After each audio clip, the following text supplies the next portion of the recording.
성도님들, 뿌린 대로 거둔다 라는 말이 있죠. 또 콩 심은 데 콩이 나고 팥 심은 데 팥이 난다 라는 말이 있습니다.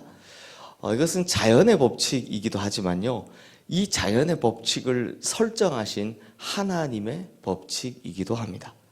그래서 갈라디아서 6장 7절 말씀에 보면 스스로 속이지 말라.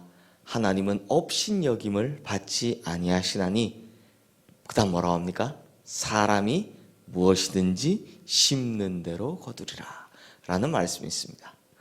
이 말은 갈라디아서 6장 7절 말씀에만 나오는 게 아니고요, 구약, 신약 다 나오는 말입니다. 하지만 많은 신앙인들이 오해하고 착각하는 것이 뭐냐, 내가 악한 것을 하고 내가 좋지 않은 것을 했음에도 불구하고 예수 믿기만 하면 좋은 것이 내게 올 거라고 생각하는 겁니다.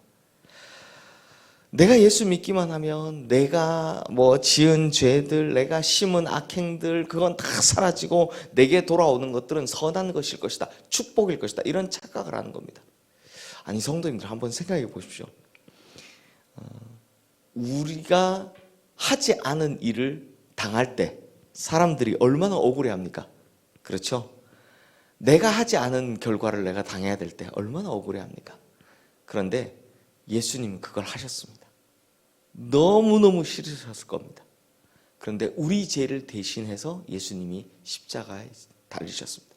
이게 아니었으면, 즉 심는 대로 거둔다는 이 법칙 때문에 예수님이 대신 그 죄를 당하지 않으셨더라면 우리는 절대로 구원받을 수 없었을 겁니다. 그런데 예수님께서 해주신 걸, 그걸 우리는 당연하게 생각하니까 뭐라고 생각하냐, 내가 악한 일을 하고 내가 내 마음대로 살았음에도 불구하고 내게 돌아오는 것은 그냥 좋은 것이길 바라고, 내게 돌아오는 것은 그냥 축복이길 바라는 겁니다. 그러니 이 참 문제죠. 내가 하나님 믿는 그 모습이나 그런 마음들이 정말 엉망이면서도 바라는 것은 축복이다. 이렇게 잘못 믿고 있다는 겁니다. 그러다 보면 사람들이 흔히 뭘로 반론을 하느냐, 악한 사람들이 잘 되는 건 어떻게 설명합니까? 시편에 계속 나오지만 악한 사람이 지금은 잘 되는 것 같이 보여도 결국에는 어떻게 된다고요? 그 모든 일에 대한 책임을 지게 되어 있다는 겁니다. 반면 선한 일을 행하는 사람들은 어떻게 되겠습니까? 당장에 그 열매가 없다 할지라도 반드시 아름다운 열매를 얻게 될 것이다. 이걸 기대하면서 살아야 된다는 겁니다. 오늘 본문에 역시 이런 교훈을 우리에게 들려주고 있습니다. 오늘 본문은 이제 다윗의 죽는 순간인데요. 근데 다윗이 죽기 전 자신의 아들이면서 다음 왕이 될 이 솔로몬에게 하는 마지막 유언들이 기록되어 있습니다. 그래서 이 다윗의 유언을 크게 보면 두 부분으로 나눌 수 있는데, 먼저는 신앙에 대한 당부이고, 그리고 그 다음은 인간적인 좀 부탁, 주의, 이런 내용들이 담겨져 있습니다. 먼저 오늘 보면 3절 4절 말씀 둘이 함께 읽겠습니다. 내 하나님 여호와의 명령을 지켜 그 길로 행하여 그 법률과 계명과 율례와 증거를 모세의 율법에 기록된 대로 지키라. 그리하면 내가 무엇을 하든지 어디로 가든지 형통할지라. 여호와께서 내 일에 대하여 말씀하시기를, 만일 내 자손들이 그들의 길을 삼가 마음을 다하고 성품을 다하고 진실이 내 앞에서 행하면 이스라엘 왕위에 오를 사람이 내게서 끊어지지 아니하리라 하신 말씀을 확실히 이루게 하시리라. 자, 이 말을 정리하면 뭡니까? 너의 왕위를 지켜줄 분은 누구다? 하나님이시다. 그러니 반드시 하나님의 명령을 지켜 행하라. 그러면 내가 무엇을 하든지 어디로 가든지 반드시 형통할 것이다 라는 내용입니다. 즉 하나님 잘 섬겨라, 이걸 이제 당부하고 있는 내용이죠. 그리고 이제 두 번째로는 아버지로서 그리고 왕으로서의 당부가 나옵니다. 누구나 그렇듯이 다윗 역시요, 자기 아들에게 좋은 것만 물려주고 싶었을 겁니다. 그러다 보니 이제 특별히 주변에 있는 사람에 대해서 이야기하는데요, 조심해야 될 사람은 이런 사람이고 또 선대해야 될 사람은 이런 사람이다 라는 이야기를 이제 합니다. 그래서 먼저 이제 조심해야 될 사람 두 사람이 나오는데, 제가 주일날 설교 때 잠깐 언급을 했죠. 누굽니까? 바로 요압과 시므이입니다. 그래서 5절과 6절 말씀에서 보듯이 그들이 행한 모든 악한 일을 쭉 나열하면서 뭐라고 합니까? 결코 평안히 죽게 하지 마라 라고 이야기를 하는 겁니다. 먼저 요압은 처음에는 충실한 다윗의 군대 장관이었는데요. 그런데 이후로는, 특히 밧세바 간음 사건 이후로는 자신의 자리를 곤고히 하는 것에 더 관심이 많아졌습니다. 그래서 그때부터는 왕이 세운 사람, 자기의 자리를 위협하는 사람이면 왕이 세운 사람이랄지라도 그냥 죽이고요. 왕의 명령 무시하는 것도 그냥 자기 마음대로 했거든요. 그래서 결국 어떤 열매를 받게 됩니까? 솔로몬에게 반드시 죽이라, 평안히 죽음을 맞이하게 하지 마라 라는 부탁을 하는 거죠.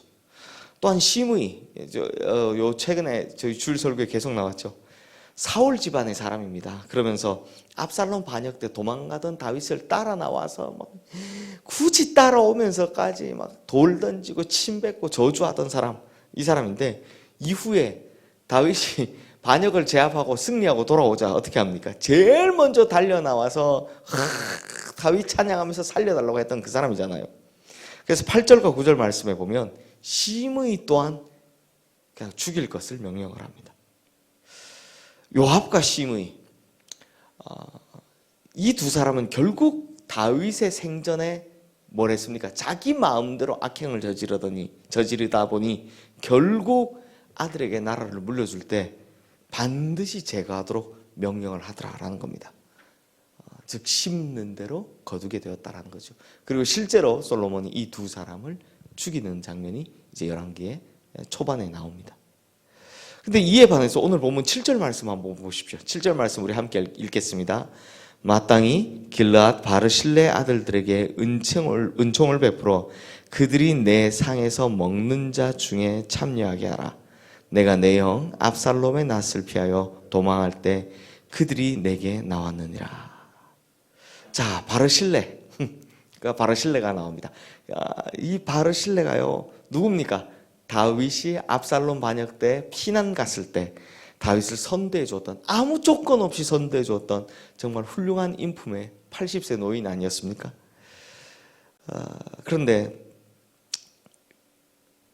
지난주에 설교했지만 다윗이 예루살렘으로 함께 가자라고 부탁하는데도 그걸 거절하죠.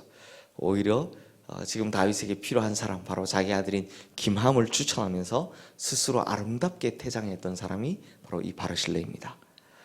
그렇게 퇴장함으로 사실 잊혀졌던 사람인데 다윗이 죽기 전에 솔로몬에게 다시금 부탁을 하는 겁니다. 뭐라고 부탁합니까?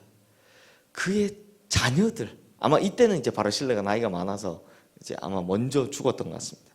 그의 가정, 그의 가문, 그의 자녀들을 특별히 잘 돌보아줘라라고 하는 겁니다. 그런데 뭐라고 하느냐? 내 상에서 먹는 자 중에 참여하라라고 이야기합니다. 이 말이요, 성도님들 얼마나 대단한 말이냐면, 다윗이 이 말을 한 사람은 무비보셋밖에 없습니다. 다시 말하면 요나단의 아들, 사울의 손자 무비보셋 정도밖에 없습니다. 이 말은 거의 왕자처럼 대우하라는 겁니다. 너의 아들처럼 대우해 주라라는 이야기입니다. 그러니까 엄청난 대우를 해주라는 거죠.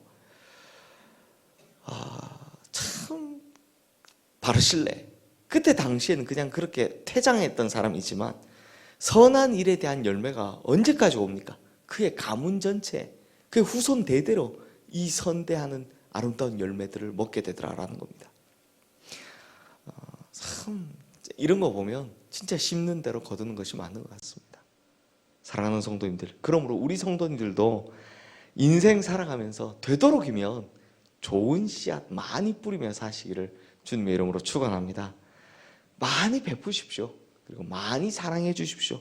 많이 용서해 주시고요. 많이 배려해 주시기를 축원합니다. 그러면 우리가 뿌려놓은 그 아름다운 씨앗을 두고 하나님께서는 반드시 하나님의 법칙대로 아름답고 풍성한 열매로, 많이 뿌리면 많이 뿌릴수록 아름답고 더 풍성한 열매로 갚아 주실 것입니다.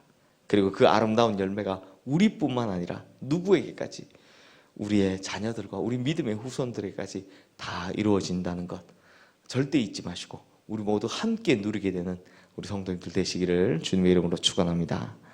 이 시간 오늘 주신 말씀 기억하며